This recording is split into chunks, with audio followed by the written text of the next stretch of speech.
Hey there, welcome.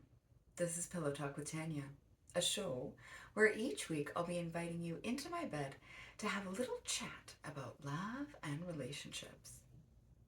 This week I'm talking about the most important relationship you'll ever have, the relationship with yourself.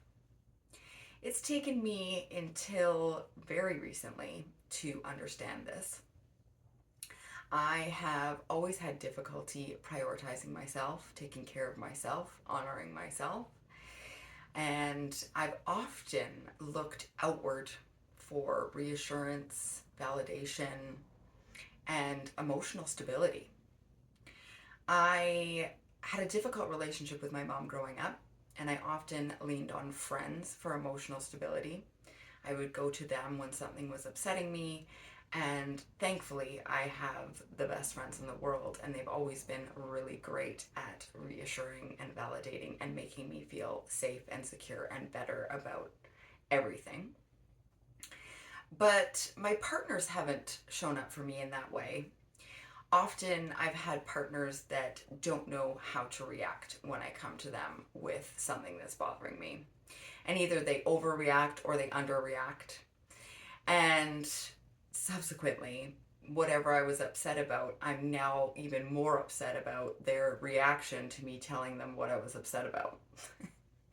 And then I tend to spiral, and often that can go on for days, weeks, even months, where I am trying to regulate again and get back up to a normal level of emotional stability, which is really difficult and annoying for me and I'm sure my partners. So, as you know, I went through a breakup. I became single again. And obviously, I leaned on my friends for a lot of support. And they were fabulous. They helped me get through that. But as I was going through it, I really wanted to try to stand on my own 2 feet, to stop going to my friends with every little thing that was upsetting me or every little thing that I was thinking about or feeling. And I really wanted to be able to console myself, validate myself, reassure myself. Not about everything all the time. I mean, it's fine to need a little bit of validation or reassurance. You don't want to be an island. But I just mean like a more balanced approach instead of always going to your friends. Maybe only sometimes go to your friends. Go to your friends with the big things, the things that you're really, struggling with on your own. But there's a lot of things that you should be able to figure out yourself. And so I endeavored to learn how to self regulate, how to stop going to someone every time and being like, oh my gosh, you're not going to believe what happened, and expecting them to somehow make me feel better. So I have been practicing this, and because I have refrained from going to someone consistently about whatever's been bothering me, I've had to learn to do it myself. And not too long ago, I got kind of upset about something, and my immediate reaction was to tell someone, go to them, go to someone else, and be like, "Oh my God, you're not going to believe what happened," and wait for them to be like, "Oh my God, that's terrible. I'm so sorry. Um, life is so mean to you." Whatever I want them to say, right? And I immediately thought, hmm, you know, I could do that, and they might tell me what I want to hear, and that might make me feel better. But they might not. They might not say what I want to hear. They might not react exactly how I want them to react. And then I might just feel worse. And then this feeling of feeling badly is going to last longer. Why don't I just sit with the feeling of feeling badly, cry about it, be mad about it, journal about it, talk out loud to myself about it, and then maybe I'll just rationalize and figure out, you know, it's not the end of the world and move on. And that's what I did. It was kind of amazing to me. I spent one night, kind of crying and being mad and journaling and yelling and all those things that I just said. And then I went to sleep and I woke up and I was like, moving on. That was life. These things happen. Let's get on with it.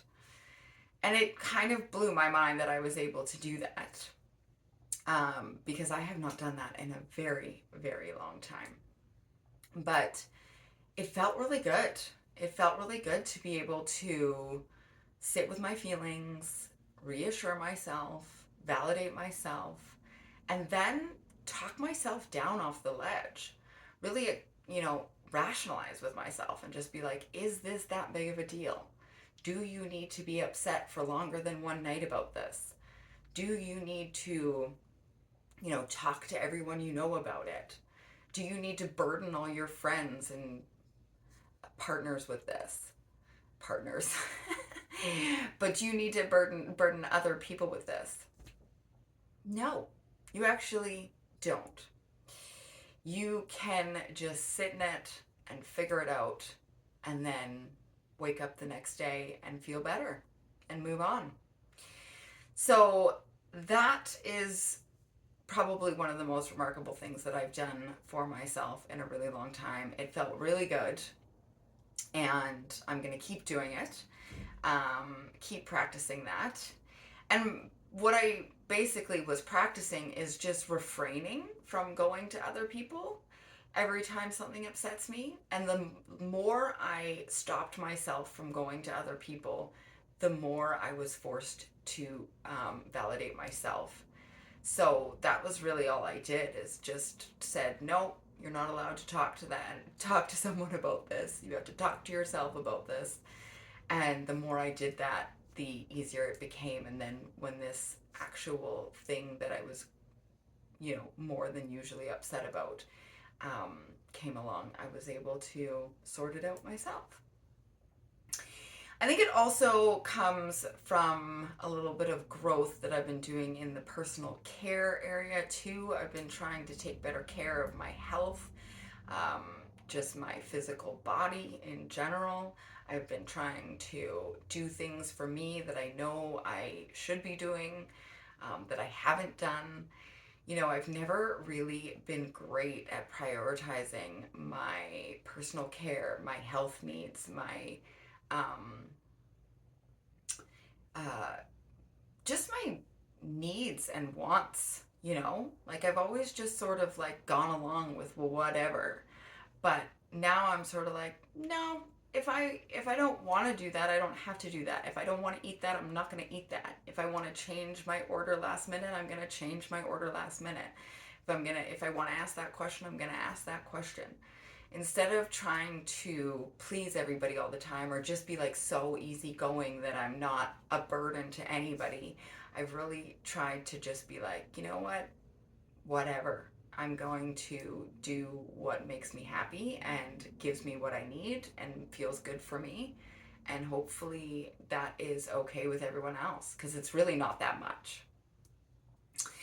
So, in so doing, I think that's also helped me learn how to self soothe, because the more I take care of myself, the more I'm able to take care of that emotional side of me too. And I'm so glad, because I feel like with partners in the past, this thing that recently upset me, I would have been upset about it for weeks, because I would have gone to my partner. They would have underreacted, most likely.